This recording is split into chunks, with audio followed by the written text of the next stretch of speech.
In the week of the anniversary of Bloody Sunday, people in Derry are watching unarmed Palestinians being gunned down by Israeli soldiers. Over 25,000 people have now been slaughtered in Gaza. The Prime Minister says, and he said it again today, that he wants to see a sustained ceasefire. So my question is a very, very simple one.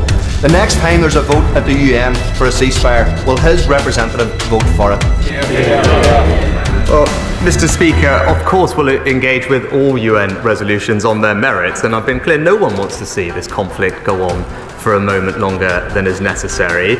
We do want to see an immediate pause so we can get aid in and hostages out, because the situation is desperate for many people there. But a sustainable, permanent ceasefire needs to fulfill a set of conditions, including Hamas releasing all of the hostages, Hamas no longer being in charge of Gaza with the threat of rocket attacks into Israel, and an agreement in place for the Palestinian Authority to return to Gaza to provide governance and services. The Foreign Secretaries in the region, those are the principles on which we are working, and I believe those are shared by all our major allies. Last night, as Tory MPs were once again fighting amongst themselves, the public was sat at home watching John Irvine of ITV News report on footage from Gaza of an unarmed Palestinian man walking under a white flag, being shot and killed by the IDF.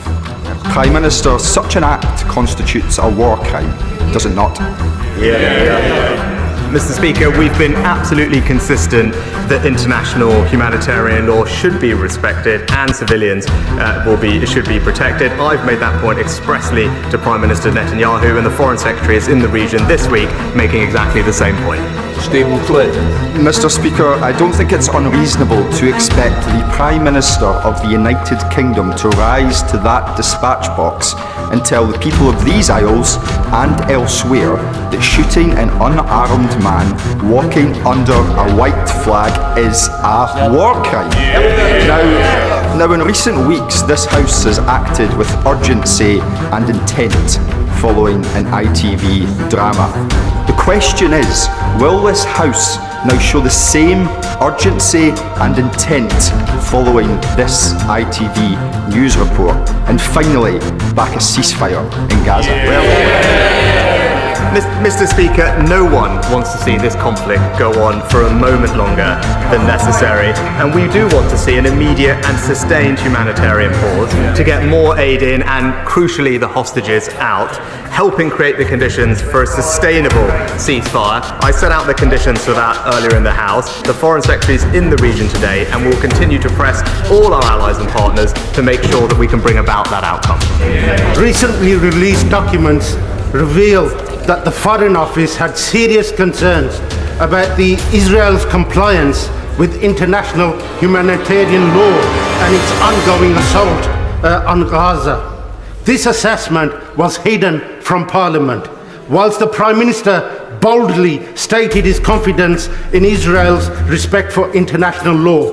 Since then, the scale of Israel's war crimes in Gaza have been revealed to the world thanks to South Africa's case to the ICJ. Therefore, is it now not the time for the Prime Minister to admit that he has the blood of thousands of innocent people on his hands, and for him to commit to demanding an immediate ceasefire and an ending of UK's arms trade with Israel? Mr. Speaker, that's the face of the changed Labour Party.